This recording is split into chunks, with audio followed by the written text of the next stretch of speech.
ఇంకా జోష్ నింపుకోవాలి. ఈరోజు పండుగ, వ్యవసాయానికి పండుగ, రైతన్నలకు పండుగ. మొత్తం తెలంగాణలోని రైతులు పండుగ చేసుకుంటుంటే కేవలం ఒక కుటుంబం కళ్ళల్లో నిప్పులు పోసుకుంటున్నారు. కడుపులో ఇకారం అవుతుంది, మంటలు, కడుపులో మంటలు కనబడతా ఉన్నాయి. అయ్యా కల్వకుంట్ల కుటుంబ సభ్యులారా, ఈ వేదిక నుంచి, పాలమూరు గడ్డ నుంచి కేసీఆర్ గారిని గెలిపించి ఎన్నో ఆశలు పెట్టుకుంటే తెలంగాణ వచ్చిన తర్వాత ముఖ్యమంత్రి అయి మాకు మొండి చేయి చూపించిన ఓ కల్వకుంట్ల కేసీఆర్ ఈరోజు మా పాలమూరు బిడ్డలు, మా పాలమూరు రైతన్నలు పండుగ చేసుకుంటున్నారు. చూసి కళ్ళల్లో నిప్పులు పోసుకో పర్వాలేదు. భారతదేశ చరిత్రలో 54,000 కోట్లు ఒక్క సంవత్సరంలో రైతులకు ఇచ్చిన ఘనత కేవలం మన పాలమూరు బిడ్డ రేవంత్ రెడ్డి కాంగ్రెస్ ప్రభుత్వానికి మాత్రమే. ఇది తెలంగాణ ప్రజలు గుర్తించారు కనుకనే ఈరోజు లక్షలాదిగా తరలి వచ్చి ఈ ప్రభుత్వానికి, మంత్రివర్గానికి, రేవంత్ రెడ్డి గారికి, అధికారులకు అందరికీ కూడా ఆశీర్వదించడానికి అందరినీ ఈరోజు ఇంత పెద్ద సంఖ్యలో వచ్చిండ్రు. ఈ రైతులను మేము తీసుకురాలే, స్వచ్ఛందంగా మేము వస్తాము అని చెప్పి బండ్లు పెట్టించుకొని వచ్చిండ్రు. ఎందుకు వచ్చిండ్రయ్యా అంటే దానికి కారణం ఉంది.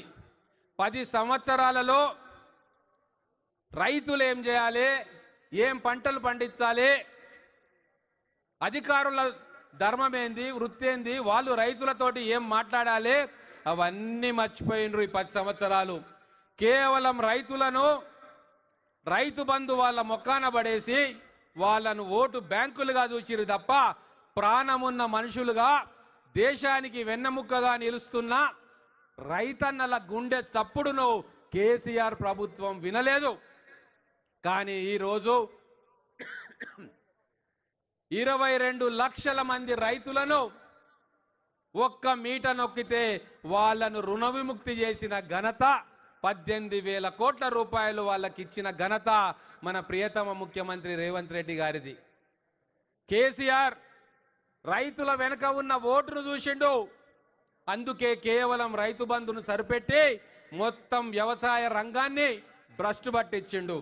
కానీ మన ముఖ్యమంత్రి రైతుల ఓటు బ్యాంకును చూడలే, రైతులు చిందిస్తున్న స్వేదపు చుక్కలను, చెమట చుక్కలను చూసిండు, వాళ్ళ ఆర్తిని చూసిండు, వాళ్ళ కష్టాలను చూసిండు. కాబట్టి ఈరోజు 54,000 కోట్ల రూపాయలు ప్రభుత్వానికి ఎన్ని ఇబ్బందులున్నా రైతు కోసం, రైతు రాజ్యం రావాలని ఒక్క సంవత్సరం లోపలనే ఇంత ఘనకార్యం ఈ ప్రభుత్వం చేసిందంటే మీరందరూ కూడా ఆలోచన చేయాలి.